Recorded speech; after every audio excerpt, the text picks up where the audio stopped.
July 11th, 1804. Two men stand 20 paces apart in the early morning mist of Weehawken, New Jersey, leveling flintlock pistols at one another. Alexander Hamilton falls mortally wounded.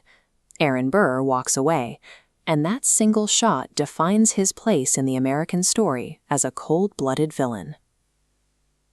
But the man holding the smoking pistol was the sitting Vice President of the United States.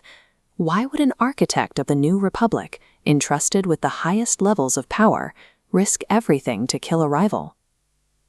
To understand the foundation of America, we have to look past the gunsmoke and examine a man whose intellect was as lethal as his aim. Aaron Burr Jr. was an orphan before his 3rd birthday.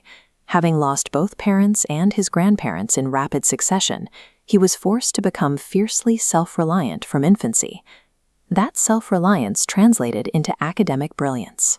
He entered Princeton at age 13 and graduated with highest honors at 16, a pace that intimidated even his older peers. When the Revolutionary War began, Burr volunteered for Benedict Arnold's expedition through the Maine wilderness. He survived a track defined by starvation and freezing conditions that claimed the lives of nearly half the force.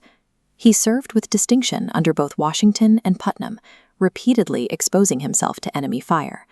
By the time he resigned due to failing health, he was a genuine war hero who had physically sacrificed his well-being for the cause of independence. Before he was ever branded a murderer, Aaron Burr was a patriot who had spent his youth bleeding for the survival of the Republic. After the war, Burr pivoted to law and politics, where he introduced a strategy that terrified the establishment. Instead of courting wealthy elites, he built grassroots organizations to mobilize ordinary voters. This chart compares Hamilton's top-down approach against Burr's bottom-up network. Using this distributed coalition, Burr humiliated Alexander Hamilton by defeating Hamilton's own father-in-law for a seat in the U.S. Senate. This rivalry stress-tested the Constitution during the election of 1800.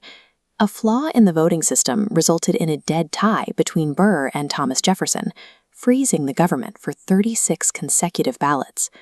Hamilton eventually broke the deadlock by lobbying Congress to choose Jefferson. He claimed that while Jefferson had wrong ideas, Burr's personal ambition made him a danger to the very existence of the nation.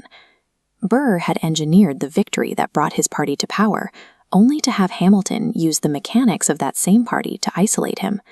That public humiliation created a rift that could no longer be contained by politics. By 1804, Burr was politically abandoned. When Hamilton publicly attacked his honor and refused to apologize, Burr followed the custom of the era and issued a formal challenge. The fallout of the duel was immediate. The sitting vice president fled west as a fugitive, facing murder charges in 2 states and the total collapse of his reputation.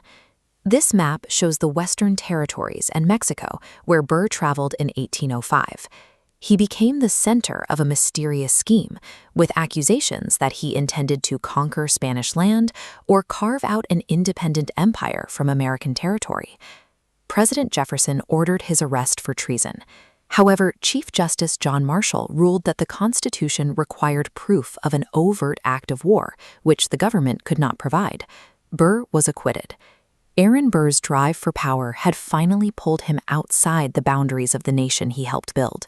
He had gone from a key architect of the Republic to an outcast fighting for his life in a courtroom. Burr spent years in European exile before quietly returning to New York. He practiced law in near total obscurity until his death at age 80, his previous greatness largely forgotten.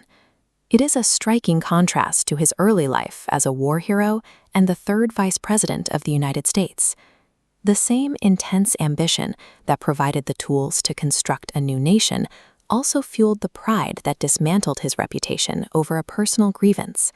History is rarely as tidy as a duel between a hero and a villain.